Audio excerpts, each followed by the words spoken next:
कि अरे जिसके सर पे हाथ हरदमी, अरे जिसके सर पे हाथ हरदमी गौ समदानी का है, जिसके सर पे हाथ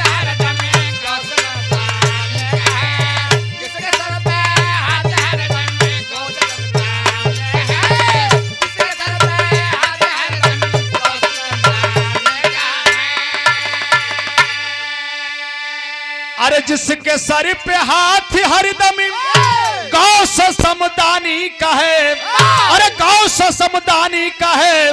अरे जिंदगी का क्या भरोसा, आज जिंदगी का क्या भरोसा बुलबुला पानी का है, जिंदगी का क्या भरोसा बुलबुला पानी का है।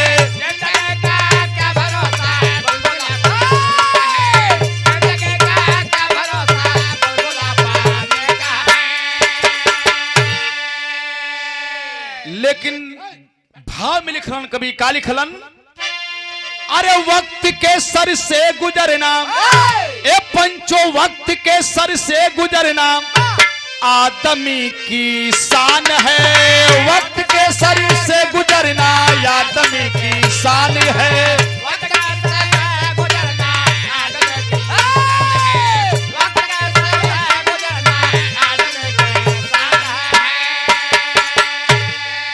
अरे वक्त के सर से गुजरना आदमी की शान है, अरे खुद को पहले जान लेना, आज खुद को पहले जान लेना ही असल पहचान है, खुद को पहले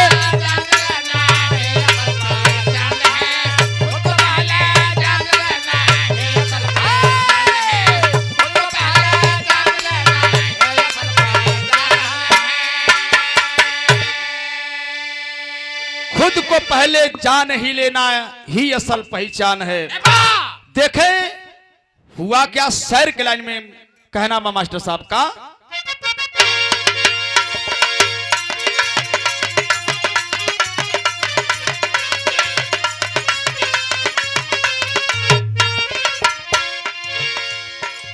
लरे लरे लारे लरे लरे लरे लरे लाला लरे लरे लारे लरे लरे लारे लरे लाला।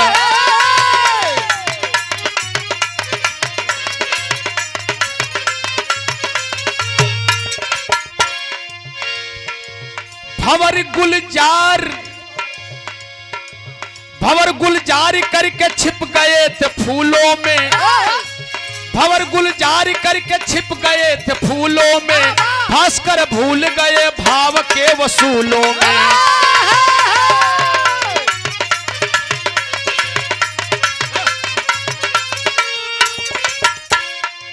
ज्योतिष विद्वानों की बैठी भारी वहां टोली थी, ज्योतिष विद्वानों की बैठी वहां टोली थी, प्रश्न सुन करके सबकी बंद हुई बोली थी।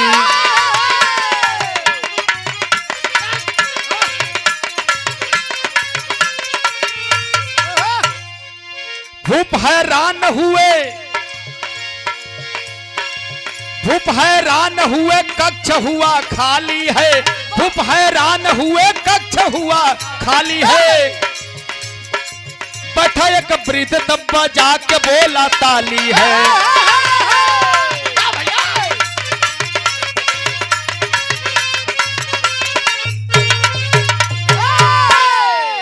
भूप हैरान हुए कक्ष हुआ खाली है, बैठा एक विप्र तब बजा के बोला ताली है।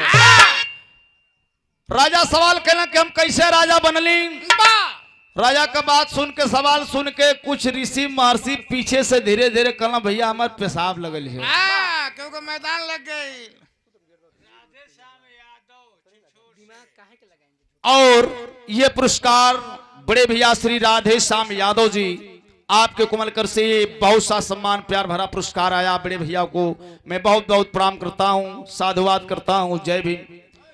और सब लोगों के बहुत बहुत प्रणाम बा। साथियों गौर करेंगे, कहना है मास्टर साहब सवाल जब रखलन ऋषि महर्षि कहला कि भैया तन देखल करिया हम अबे आओ थे पेशाब करके। तो दो आदमी खड़ा भइलन बतिया होते धीरे धीरे बहरे निकल गइलन। बा अब दो आदमी चार आदमी करत करत पूरा कच्छ खाली हो गल। राजा बुकुर बुकुर ताकत हम के भाई हमारी सवालवा के जवाब को देबे ना कहीं ना लोगन सब खाली हो गई ना लोगन। एक जानी बुढ़ाऊ दादा बैठल हुआ कोने में कोनवा में बैठल हुआ लाठी लेके गांव से बैठल हुआ सुनत हम उनका बात। कहला ये दादा सब तो चल गल तू कुछ बताइबा का। बोला कहला भैया हम राजा साहब न बताई एक आदमी तो के बता सकेला। वो आदमी मिली कहा तू चल जा सीधे मोहन जंगल में।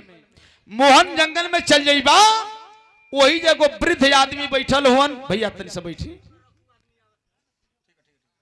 मोहन जंगल में चल जाइबा तो वही जगह वृद्ध आदमी मिली हन साधु आदमी मिली हन उहे तोरे सवाल का जवाब दे दी हन। राजा विक्रमादित्य बिहान भइले तैयारी कैलन घोड़ा पर सवारी कसला अब मोहन जंगल के चल दिहलन। आज जब मोहन जंगल के गइलन ये पंचो तो जंगलवा में जात जात देखला कि एगो साधु जी बैठल बाड़न एगो करिया कुत्ती बगल में बैठल बा। लागल भूखे शांत करवलन कुतिया शांत हो गए। पंचो जा करके हाथ जोड़ के राजा साहब को बात कहलन। अब बात कहला से पहले एक लाइन बड़ी पुरान तरह मास्टर।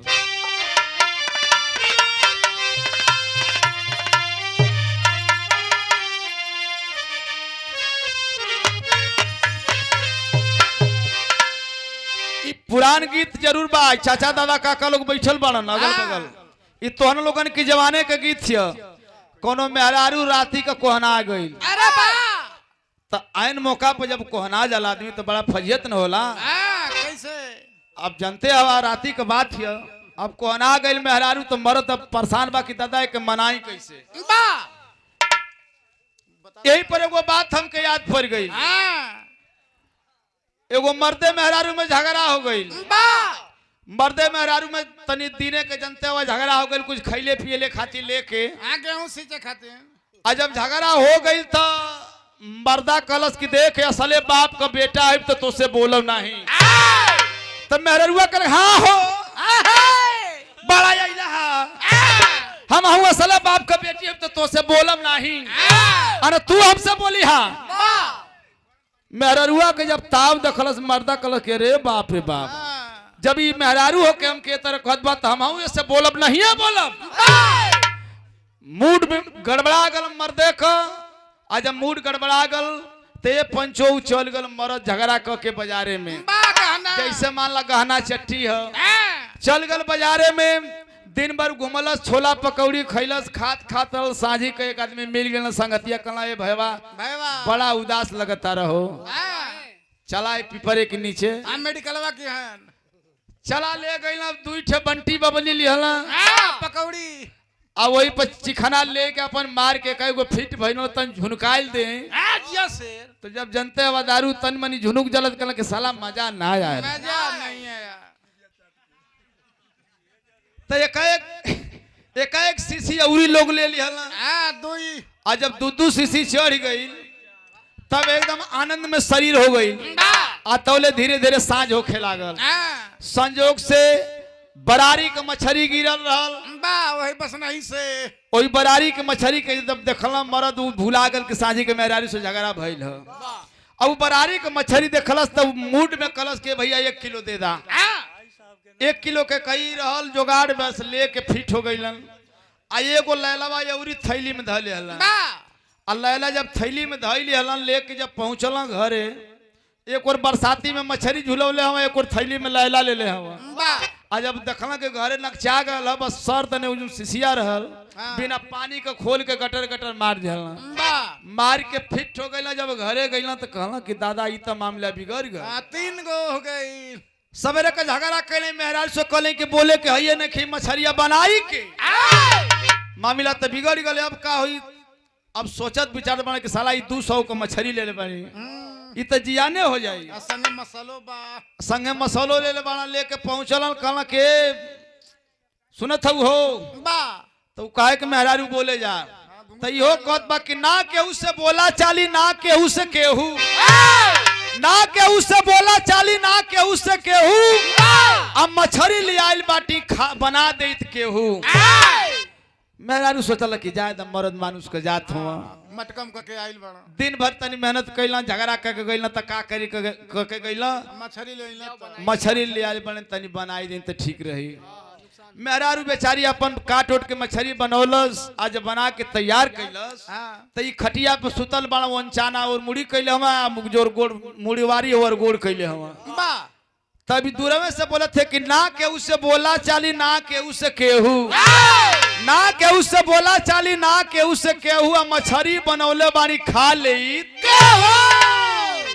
ई बेचारू आंख मिसत उठला कहला पीस पवला बन घींचे लगला अपन घींच के फिट हो गए जब फिट हो गई तब भाई सुतले के नंबर नहीं आ गल आयन मौका वाला नंबर आ गल ओहि में लैला मरले बाड़ा मछली का गर्मी दोनों जब मिक्स हो गई तो खटिया अब नेरे घुसकावे लगल जब खटिया नेरे घुसकौल तो मेरू कर हाँ तो बोलब ना इनसे देखी तो का करेला अब देखी तो करबे का करेला ओकरी बाद ए पंचू अब देखला ई कहला कि ना के उससे बोला चाली ना के उससे केहू ना के उससे बोला चाली ना के उससे केहू आ खटिया सटौले बानी सूत जाई मेहरारू कलस की तो बड़ा गड़बड़ भल बोले कि हइये नहीं खे मेरू सोचलस कि जाए मर्द मानू को जात बाना कहीं ना कहीं हो सके हम से गलती हो गई तो मेहरू सोचलस का सोचलस मास्टर कलस मेहरारू कहत बा कि ना केहू से बोला चाली ना केहू से केहू ना केहू से बोला चाली ना केहू से केहू ये गंगा बढ़िया बाटी नहाल तो मर्द मेहरारू को झगड़ा कबो कबो राती का बड़ा फंस जाले फरियाऊ जाले कबो कबो कई दिन हो जाला अगर 2-3 दिन बोली चले ना होला तो मर्दा जुठाई तखवा बीड़ी खोजला कहला के जे बीड़ी धैले नहीं देखलिए ओकर मम्मी तो बीड़ी खोजे लगला हां यूरिया कहां है हम खोज करिए से मंगला यादव को बड़े बेटा मंगला चौधरी हमार माने बाप के तुल्य अच्छा श्री मंगला चौधरी के बड़े सुपुत्र मनोज चौधरी जी आपके कोमलकर से 100 रुपए का पुरस्कार आया। मैं आपके पावन छोड़ में बहुत बहुत प्रणाम करता हूं आशीर्वाद का आकांक्षा। लेकिन मर्द कलश अपने मेहरारू से का कलश मास्टर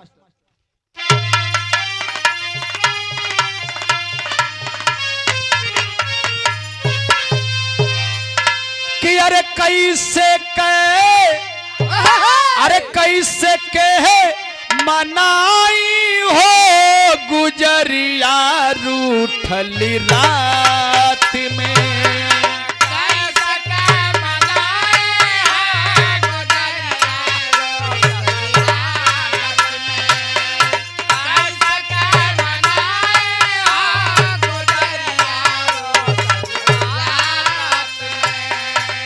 ये लाइन पर श्री मनोज चौधरी जी आपके कोमलकर से बहुत सा सम्मान ये बहुत सा सम्मान आया। मैं बहुत बहुत प्रणाम करता हूं। कहना है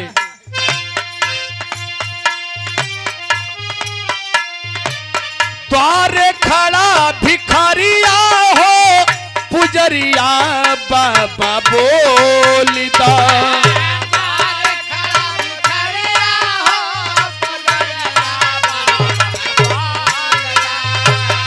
द्वारे बा भिखारिया हो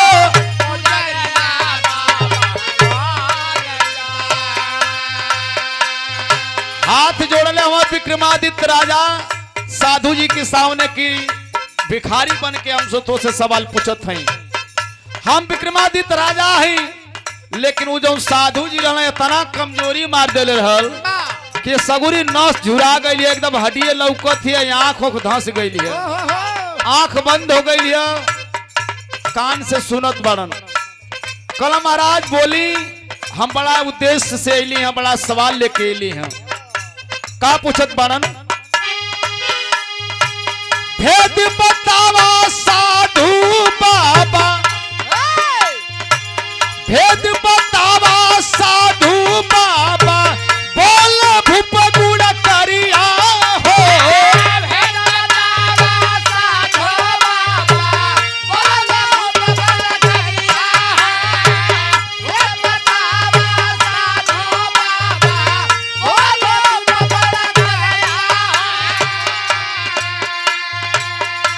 ये दिनेश मौर्य जी आपके तरफ से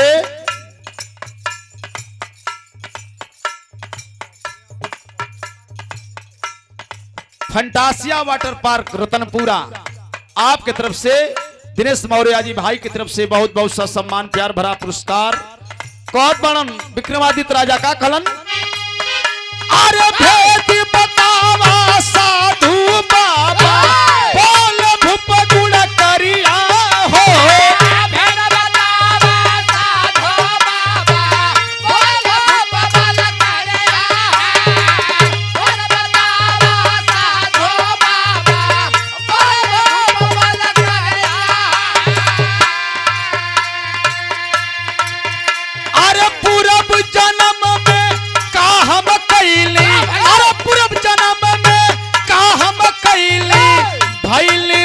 अधिकारिया हो पुजरिया बाबा बोलिदा द्वारे बा भिखरिया हो।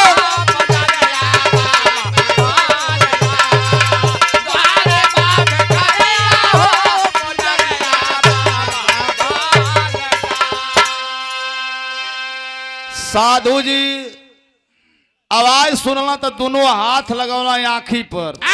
आँख खुलते नहीं खे उनके इतना कमजोरी मार दिले है कि अखिए नहीं खे खुला। दोनों हाथ लगा के तकला कला के हुआ भैया कहाँ से आयल हुआ। कल हम राजा विक्रमादित्य हम कैसे राजा बने पूर्व जन्म में का हम कैले रहले। कल जानल चाहत हुआ सुना तो एगो काम करा तू तन लेट करत हुआ जल्दीबाजी एगो काम कह दा का बतौलन।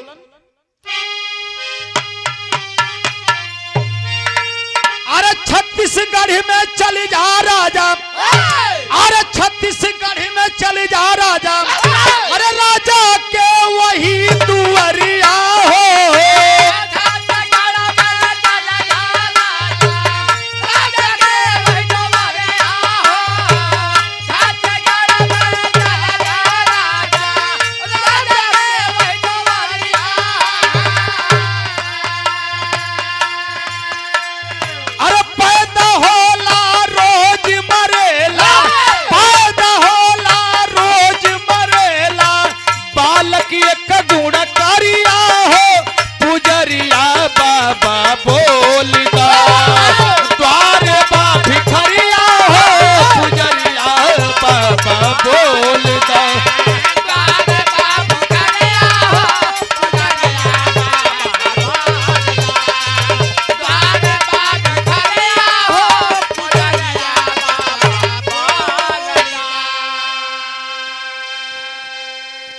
राजा साहब जानना चाहते हैं तो आप छत्तीसगढ़ के राजा के पास चले जाइए।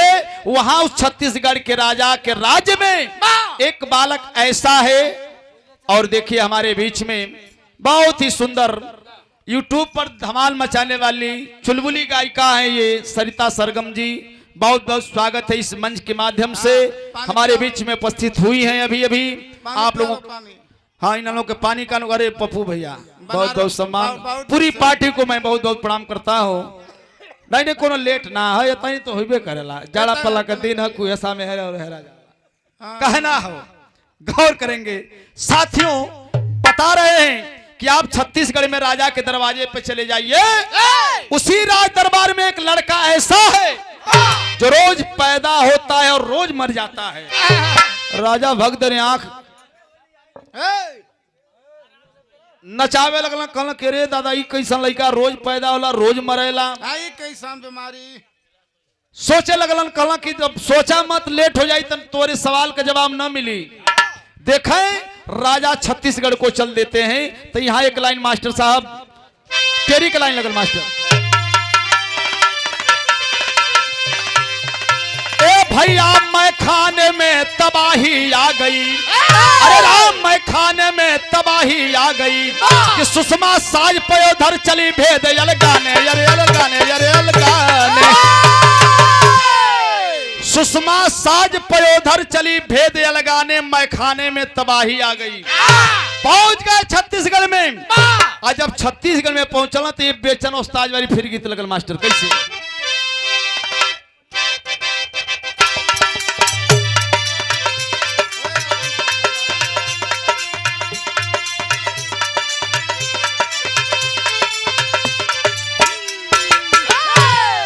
अरे अंगने में फूले फूला अंगनवा ये नाना दो बाजले बधैया दुअरे पे।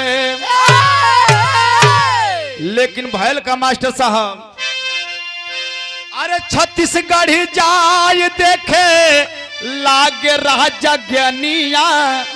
अरे छत्तीसगढ़ी जाय लागे देखे राजा ज्ञानिया। लसिया रखली बाटे दुअरे पे।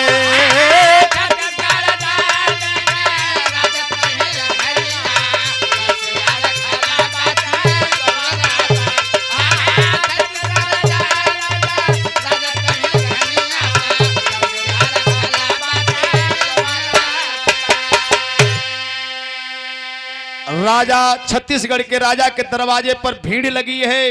विक्रमादित्य घोड़ा को रोकते हैं उतर के और नमो मौर्य आप बड़े के भैया आपके तरफ से ये 100 रुपए का पुरस्कार रहा। मैं बड़े भैया को बहुत बहुत प्रणाम करता हूं। जे भैया दे ओहू के प्रणाम बा, जे न दे ओहू के प्रणाम बा। सबका प्यार दुलार आशीर्वाद आप लोगों को चाहिए। कलाकार के लिए आप लोगों का प्यार दुलार ही आशीर्वाद हम लोगों को कलाकार बनाता है। बहुत बहुत मैं आप लोगों को प्रणाम करता हूं। साथियों हुआ क्या, जाय के पुछलन भीड़ के फारत बन के भैया भीड़ कैसन लगल बा, दरवाजे पर कैसन भीड़ लगल बा। ये 50 रुपए का पुरस्कार बड़े भैया राधे श्याम यादव जी आपके कोमलकर से रहा। 450 फेर और बिरहा के बड़े सच्चे प्रेमी और कलाकार हैं, आपकी तरफ से बहुत बहुत सम्मान रहा। ये आपकी तरफ से रहा। लेकिन ये पंचो गौर करेंगे बिरहा पर। देखें राजा विक्रमादित्य भीड़ के चीर के जब जात पड़न तो देखत पड़ा कि एगो लड़का का लाश सुतावल बा। जाके कनवा तर कुछ पूछल चाहत न लोग कहला के भैया तू कैसने भीड़िया में आवत हवा। कल लड़कवा से हम एगो सवाल पूछल चाहत हई। लोग कहला ए भैया कहाँ तुम्हार घर है, आगल पागल ना न हुआ, कैसे तू आ गई मुअल की लसिया से तू सवाल पूछे है। राजा विक्रमादित्य कहला कि भैया हम कुछ पूछल चाहते हैं, तो लोग आज्ञा चाहते हैं कि हम कुछ पूछ लें। जब आदेश पा करके लोग कहला कि जाए दे आगल पागल हो सारे पूछल चाहते तो जाए दे के लोग भीड़ फरला जाके कनमा तर विक्रमादित्य राजा लसिया से एक सवाल कैलन। कौन सवाल कैलन? अरे प्रश्न का जवाब पूछे, अरे प्रश्न का जवाब पूछे राजा तब भारी।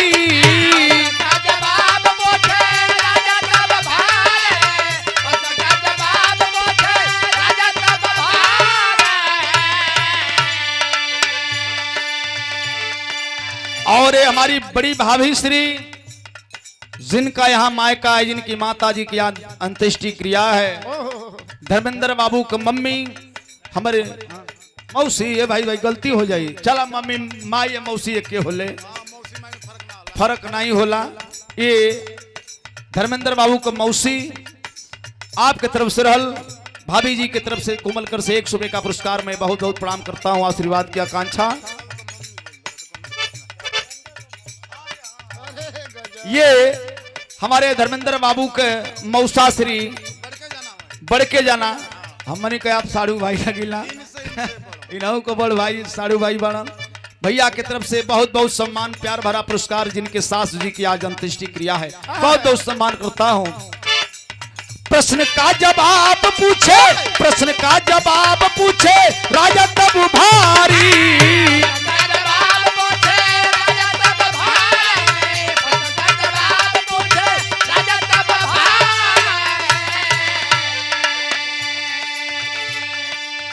जा कोई लसिया तर लाश कहां से बोली नहीं भाई, मुअल आदमी नहीं बोल सकेला। जाके पूछा था कि हम पूर्व जन्म में का हम कहले कि राजा हो गई। लाश से तो आवाज नहीं है आई, लेकिन कान में एक आवाज गूंजत है राजा विक्रमादित्य की राजा लेट कर रहे हो यहाँ, नहीं तुमको सवाल का जवाब मिलेगा। लेट कर दिए, जाओ कहाँ जाना होगा। आई है आवाज जाओ, आई है आवाज जाओ गाँव मनिहारी।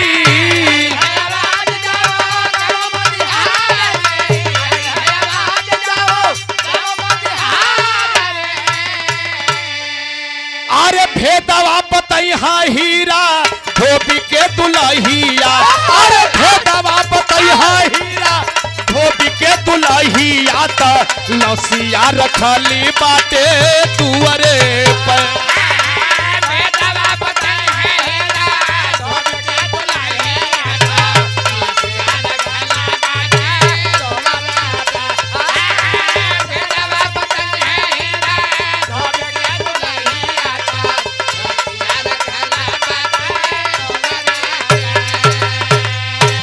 और 100 रुपए का पुरस्कार ये पुनवासी राजभर जी जिनके माता जी की आज अंत्येष्टि क्रिया है आपकी तरफ से 100 रुपए का पुरस्कार। हाँ भैया। और महुआर की धरती से सुहेल देव भारतीय समाज पार्टी के आप नेता हैं श्री राम राजभर जी आपकी तरफ से ये 51 रुपए का पुरस्कार। गरम दल गरम दल और का अब अच्छा। गर्मी है।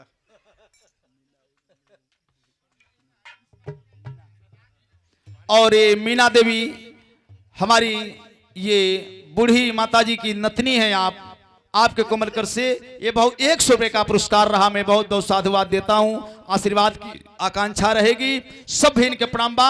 बिरहा पर भी आप लोग गौर कर जाइए। देखें लास्ट जब आ जाती है कि जल्दी करो राजा चले जाओ मनिहारी गांव में यहाँ से कुछ ही दूर पर एक हीरा धोबी है उन्हीं की दुल्हन आपको इस सवाल का जवाब बताएंगी।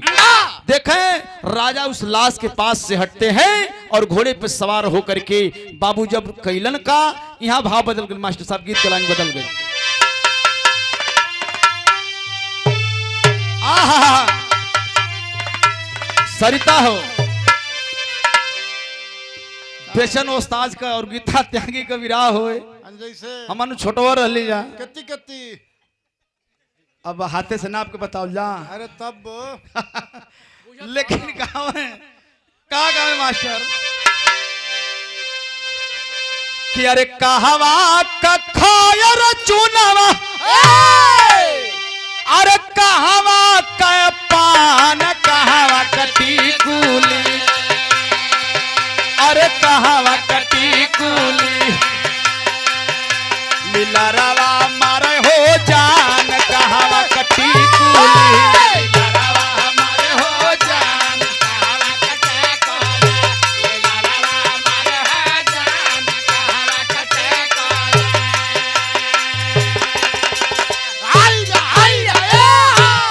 साथियों इतने तनी मौज मस्ती आप लोगों के आनंद बदे रहल। लेकिन गौर करेंगे साथियों हुआ क्या कि धोबी के दुआरिया पर पहुंचे राजा गनिया भेदवा कबातिया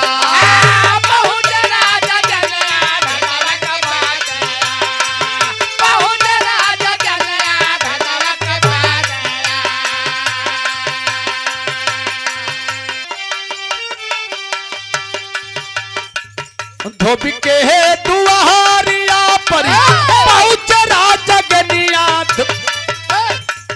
धोबी के दुआरिया पर पहुंचे राजा गनिया भेदवा कबातिया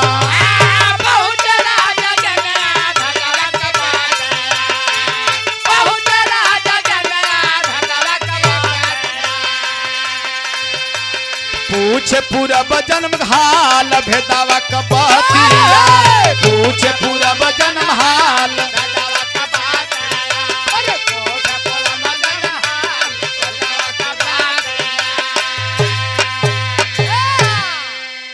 राजा विक्रमादित्य घोड़े को दौड़ाते दौड़ाते पहुंचे गांव मनिहारी में। आज जब गांव मनिहारी में गई ये पंचो तो हीरा धोबी का घर रहले अगमे।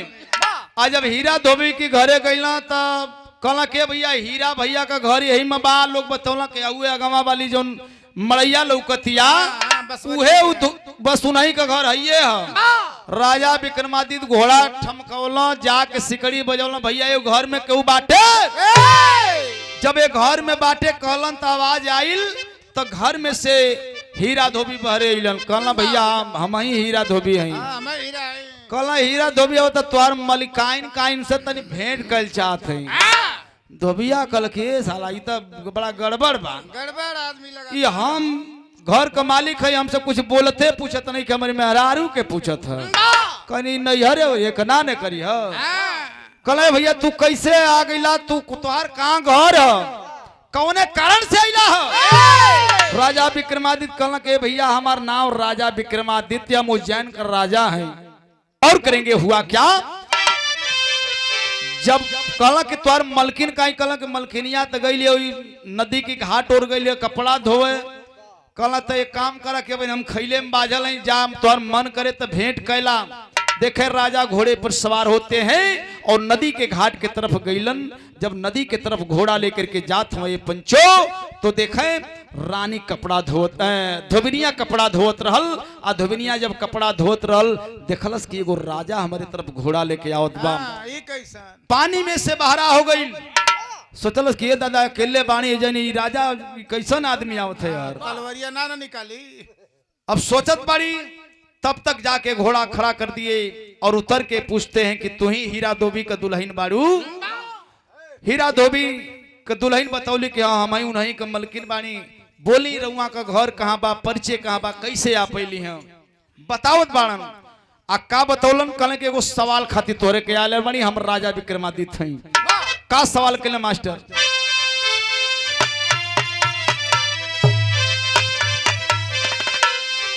अच्छा तक कबो कबो गीत बड़ी मौका से आ जली। हाँ मौका ही लगा। हाँ मौका आ जाला कबो हाँ, कबो। तो मौका छोड़े के ना चाहिए बाबू। हाँ ओ मत तू आगे है हवा। हाँ, ये जो श्री राम हुआ। त ए पंचो देखा यू गीत कोनो मेहरारू को गवना, अब गवन बिहावा होता, गवन बिहावा होत बा। हाँ संगवे संगे। लेकिन संजोग से पंखा उखा लाइट कट गई, पंखा चलते ना रहल। मेहरारू को गवना करा के मर्द ले गल घरे। आ अंदर वाला कमरा में फिट कैले एड बेड। आ तबले लगल गर्मी होखे लगल। मेहरुआ परेशान है, मजे के बेना लेके बाहरवा से भीतरा होखे, भीतरा से बाहरा होखे। अब मर्द गर्मी की मारे बहरे सुतल हल खटिया पर। जब खटिया पर सुतल जा कोई बेनवा की डंडिया से खोल उठो तो कल करे का परेशान है रे, सुते दे तनी पूरा हवा लगत था। कल तो के हवा लगत था ऊ बताओ बका। किरतिया होले गरमिया ना डोले पावाना ना।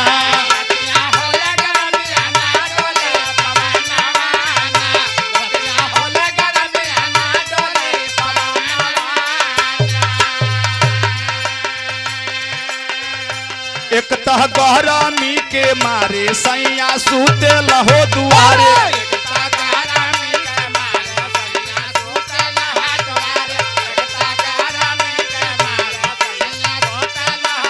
श्रीराम भैया अरे एक तक गरमी के मारे रजऊ सूते लहो दुआरे।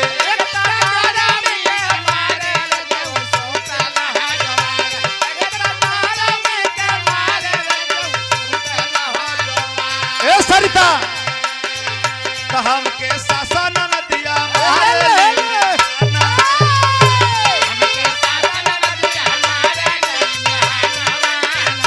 हमके सासा न दिया।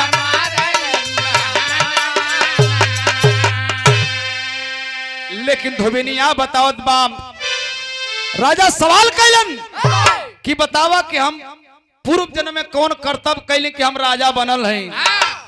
धोबिनिया कलश के हम बताए तोरे सवाल का जवाब पहले आई पानी पीला।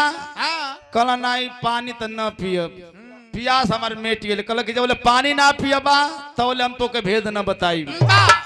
धोबिनिया वही नदी से जल लेके आइल, अपने भदेली में लिया के राजा विक्रमादित्य के पियोलस जो गठरी रल वही पर बैठा देलस। अब बैठा के राजा विक्रमादित्य से वो धोबिन बतावे लगल। का बतौलस कि धोबी घाट पे बोली राजा से धोबिनिया।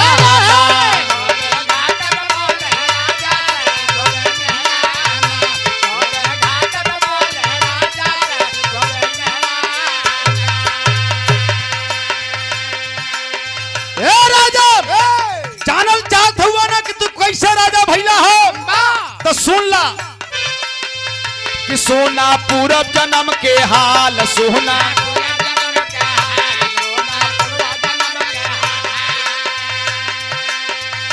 रहला तू मुसहर के लाल, रहला तू मुसहर के लाल।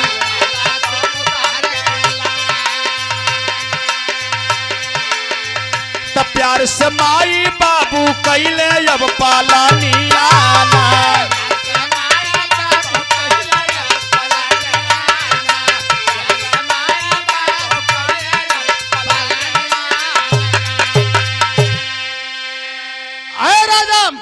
जानना चाहते हैं ना कि आप कैसे राजा हुए, तो आप पूर्व जन्म में एक मुसहर के घर में पैदा हुए थे। आये तने नहीं कि तोह से छोटका एक ठे भाई, तोह से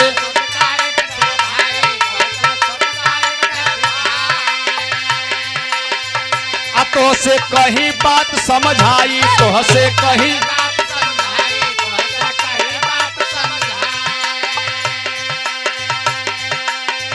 कि सबसे पीछे भैली तोहरी हम बहिनिया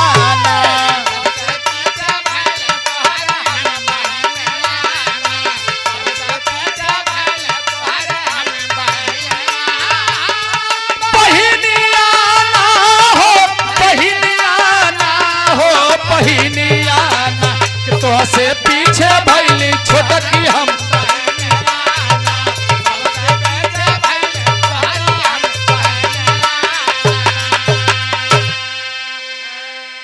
ए राजा, आप मुसहर परिवार में पैदा थे।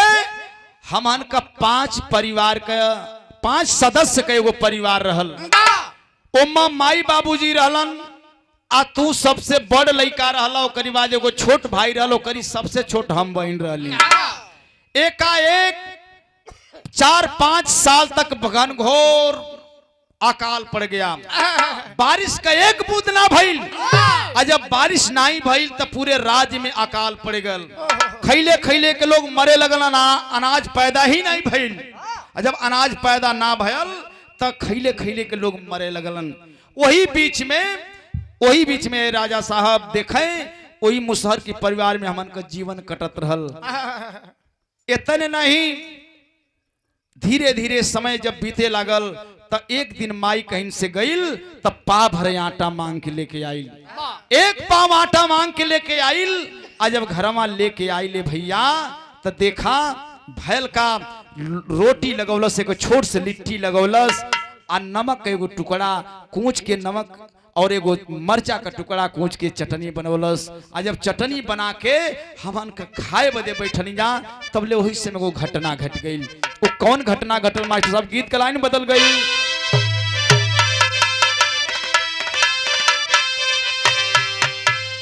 सरिता के देखत हुआ लोगन, ऐसा सुघर कोनो लड़की रहल, आ कोनो लड़का ढेर दिन से घोरियावत रह। जैसे अब जैसे तू नहीं, हमार बार पाक गई है। अरे बार पकड़े से का मतलब है? और ये रवि किशन, हमारे गुड्डू भैया जिनके यहाँ ससुराल है, इनके छोटे सुपुत्र रवि किशन, आप मुन्ना की तरफ से, बाबू की तरफ से, ये बेटवा की ओर से बहुत सम्मान। मालिक करें आप पढ़ लिख करके आगे बढ़ें, मालिक से ही फरियाद है, गौर करेंगे। लेकिन वो लड़का कहले रहा, उस लड़की से का कल मास्टर?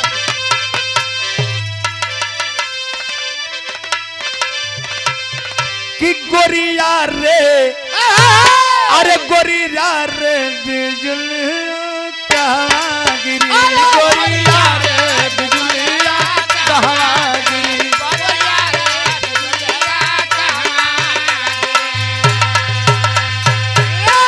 अरे रस भरली गगरिया कहाँ गिरी,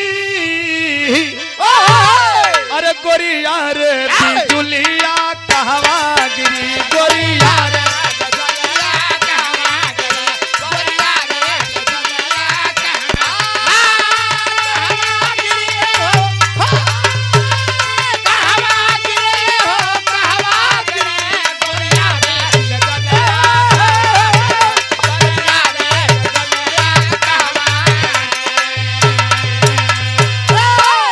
बतावत बा कि भैया एगो समय गड़बड़ा गई। कौन समय गड़बड़ाइल?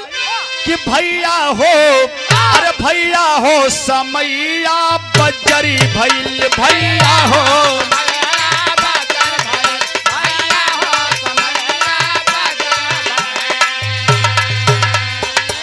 अरे जग में दुख दैया बजरी भैल। भैया हो समैया बजरी भैल भैया हो।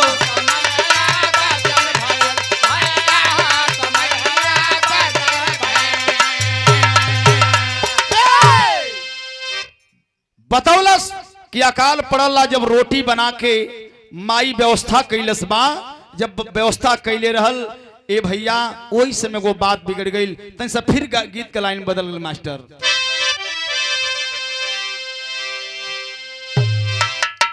कि लेके गोहरी गहगरी दही में देली रागरी कुवनवा जालीना हाय कुवनवा जालीना तनिको देली ना धियानवा कुवनवा जालीना।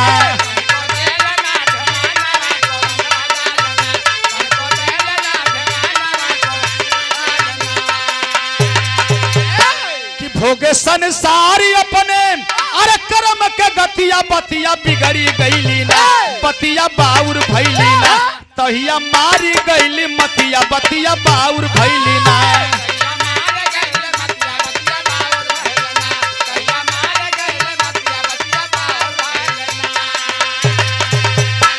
अरे माई कहीं से मांग लाई थोड़ा या नवा और रोटियां बना के रखली भोजन समानवा।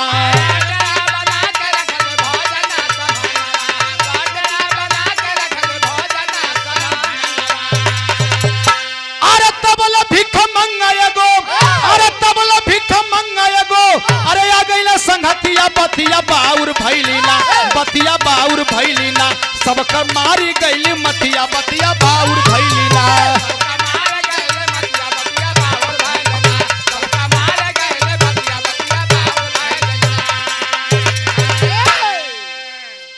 जो खाना बना के रखलस पत्तल में वही लिट्टी में 5 टुकड़ा कैलस माई आ तनी तनी चटनी वही लिट्टी पर रख के 1 लोटा पानी लेके जो बैठली जा जो खाए बजे बैठली जा आ तबले एगो भिखमंगा फाटल लिबास में आई गल दुआरे पर झरझर झरझर रोए लागल और रो के कलश किए भैया तरी सब भोजन करा देता लोगन हम आज 5 दिन से भूखल है पेट में तनको अनाज का दाना नहीं खे। रोवे लागल ए पंचो आ जब रोवाई देखलस आई हर हमनी के भी भूख लागल रहे। ये बात के सुन के बाबूजी कहला कि भाग भाग भिखमंगम दरवाजे से चले जाओ। जब इतनी बात कहलन तब माई भी खड़ा होके लगल उल्टा सीधा गाड़ी देवे भिखमंगा के। अब गाड़ी देवे लगल मास्टर साहब वो बतावे लगल धोबिनिया का बतौलस पहपट के लाइन में।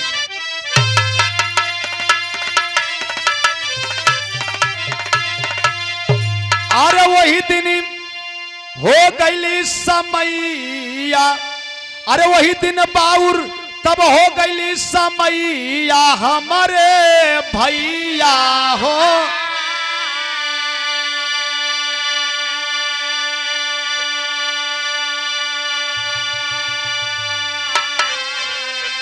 डगमगात धारा में डूबली औहे नैया हमारे भैया हो।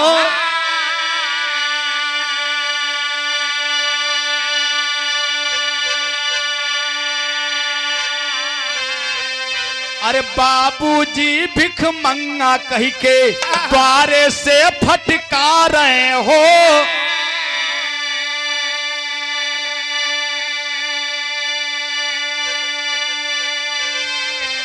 अम्माई गारी देवे लगली और छोटका भैया मारे हो।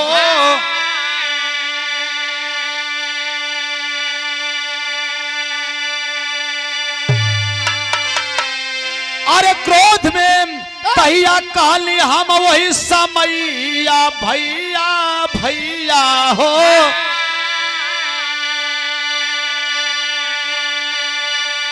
अरे क्रोध में तवने कहली हम समैया हमारे भैया हो।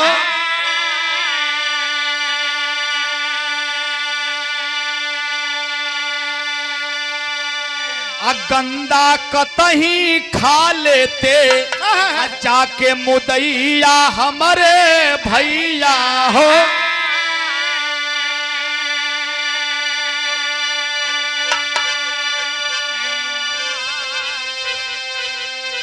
बाबूजी फटकारे लगलन, माई गाड़ी देवे लागल।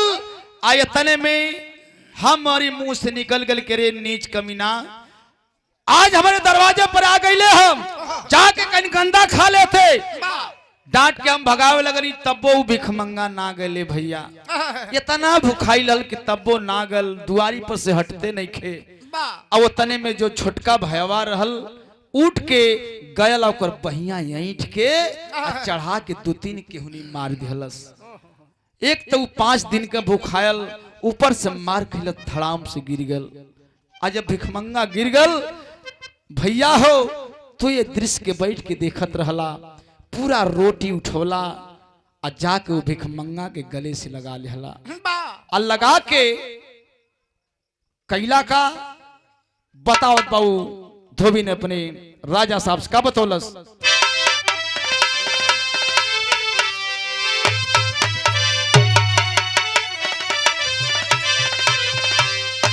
कि अरे धर्म किए से नहीं,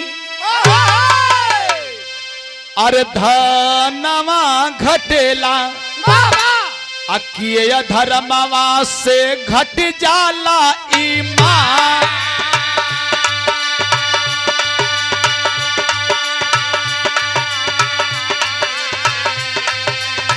लेकिन यह धर्मवा से घट जाला ईमान।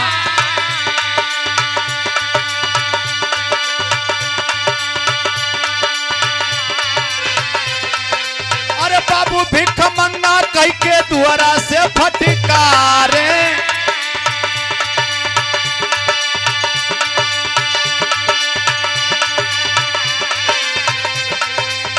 बनी भिखमंगा आज बैठे श्रीमान।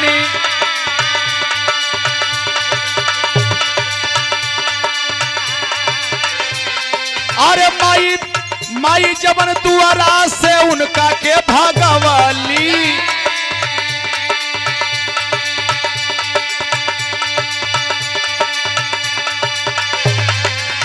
बनवा में कुतिया जब बनली श्रीमान।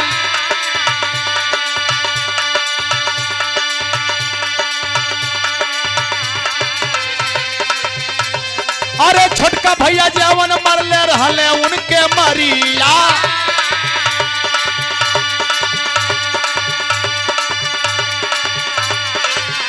अरे छोटका भैया जवन उनके मरले रहले मरिया।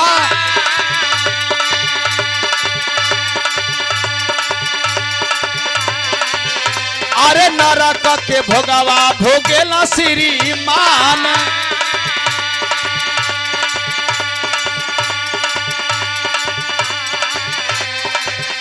अरे हम ही बहिनिया जवन उनके गरिया वाली,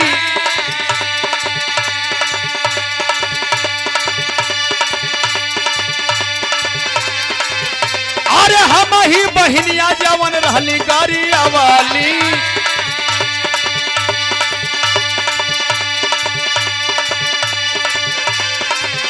अरे दुनिया का गंदा साफ कर श्रीमान।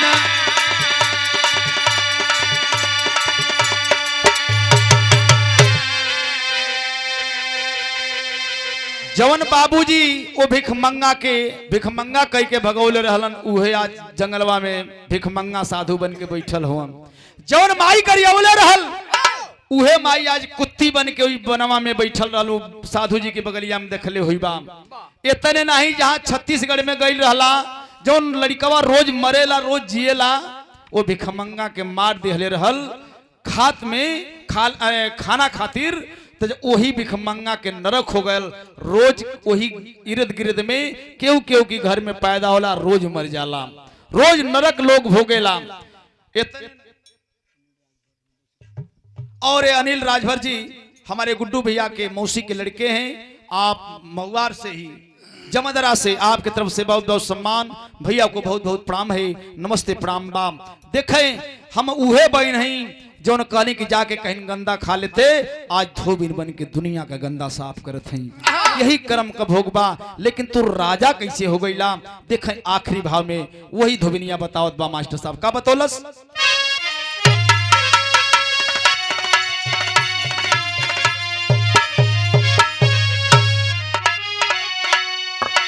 तनी सा और बढ़ला।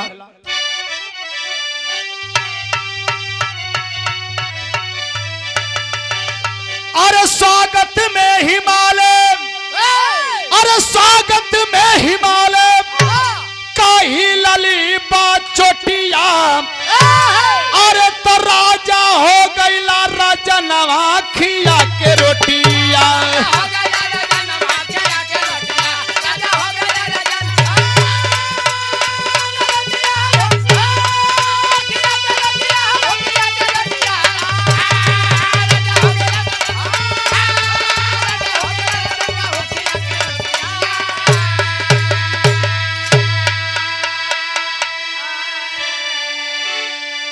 अपने हिस्सा का रोटी और जितना रोटी रहल वो प्यार से वो भिखमंगा के तू खियवला, एक लोटा पानी पियवला तो भिखमंगा का पेट जुड़ायल। ओकरे हृदय से इतना आशीर्वाद तोहरी प्रति निकल गल, इतनी दुआ निकल गई कि वही जन्म का आज तोरे ऊपर कर्म का फल बा कि आज ये जन्म में तू राजा हो गईला। का बतौलस मास्टर? छुधा पीर से वह भिखमंगा प्रेम की रोटी खाके, अरे लाख दुआएं दिया ये भैया तोहरा के हर साके। तब पवला जाके सिंहासन खिया के रोटिया।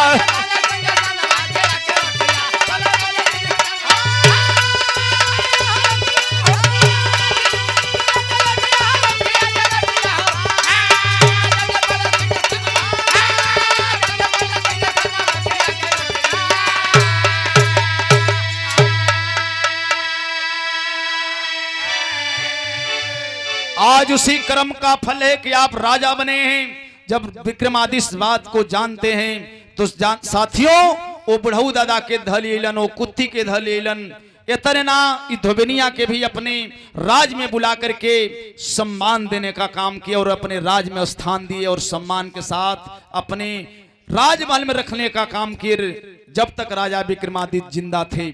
साथियों आखिरी भाव में कहना है क्या? यही लिए आदमी के बढ़िया कर्म करे के चाहिए, सच्चाई हो। आप लोग देखल जाइए आपके गांव घर में जे बढ़िया कर्म करत होई तो ये लोग कहना कि फलाना भैया बहुत बढ़िया आदमी हवन, न्याय करेलन, बढ़िया बात करेलन, केहू के संगे अन्याय ना करेलन। अब वही जगह एक आध गो ऐसा कुल डुमड़ा मिल जाला, एक आध गो ऐसा मिल जाए यहाँ खेत में कहीं ज्यादा सारे मर गए, ठीक है भाई, बढ़िया भाई, मार झगड़ा लगावत रहे हर रोज पी के गरियावत रहल। ये कुल कीर्ति आदमी का अमर होले, कीर्ति लोग गावेलन। साथियों गाने बजाने का यही मतलब है, बिरहा में अलग संदेश मिलता है। हम मान लीजिए गा रहे हैं, 1% में हम आप और हम अमल करेंगे तो निश्चित रूप से हमारा जीवन परिवर्तित होगा। कम भीड़ जरूर बा। अब हिने अगर जाइन 2-4 गो नाचे वाली हाफ कट पहन के आ जाए, ऑर्केस्ट्रा सरिता हेतनी पहले लथे से ठंडा उंडा लगे उसे ना मतलब आ ओई पर अपन डिस्को डांस करत है आ डिस्को डांस करते से आदमी हां लो 5-5 सोले के उड़ावत बना अमन का कलेजा फाड़ के गावली त आदमी 10-20 चला ठीक है गावत नहीं को कहना हो मास्टर आखिरी भाव में। गुरु बिहारी गुरु गणेश गुरु धन्य हरि की माया,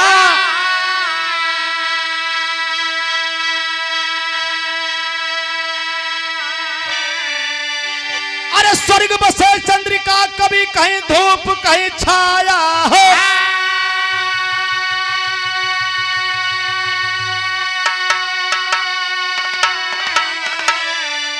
ए भैया मैं खाने में तबाही आ गई, ए भैया मैं खाने में तबाही आ गई।